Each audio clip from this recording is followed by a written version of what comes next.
After the success of the Nexus 7 tablet, Google have announced a new, larger 10-inch tablet, cleverly named the Nexus 10. Here's a first look at it.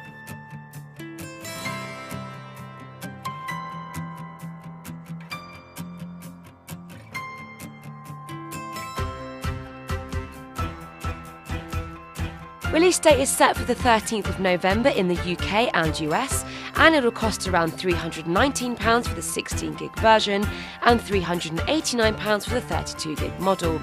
So, a good deal cheaper than what Apple and Asus have to offer in the same size category.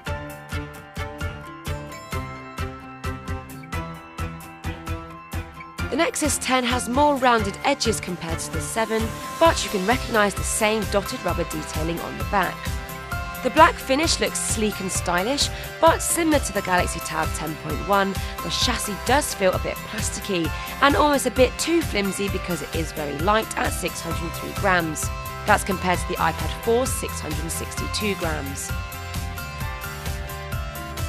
Right now, the Nexus 10 is Wi-Fi only, and we can't say for sure whether Google will release a cellular version, which could be a big turn-off for many. For connecting the thing up to your other gadgets, you get a micro USB port, micro HDMI port and 3.5mm headphone jack. There's also a 1.9 megapixel front-facing camera for video calls and 5 megapixel rear-facing sensor with an LED flash. As the name suggests, the Samsung-made Google Tab has a 10-inch screen with a resolution of 2560 by 1600, which is actually better than the iPad 4's Retina display. And as it shows in our test, you can see how crisp the video looks.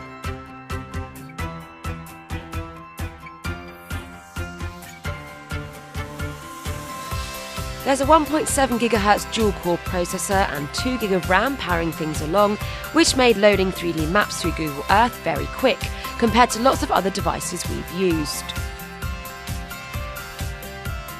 And what's more, the Nexus 10 has the very latest version of Android, that's 4.2 Jelly Bean.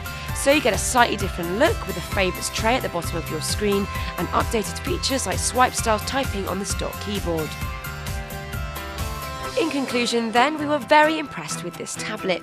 Just like its little Nexus 4 brother, the Nexus 10 has an extremely competitive price point, costing £100 less than the comparative iPad 4.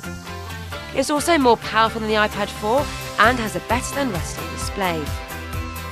It is a real shame there's no sign of a 3G or LTE version yet, but even so, a Nexus 10 is an extremely attractive proposition.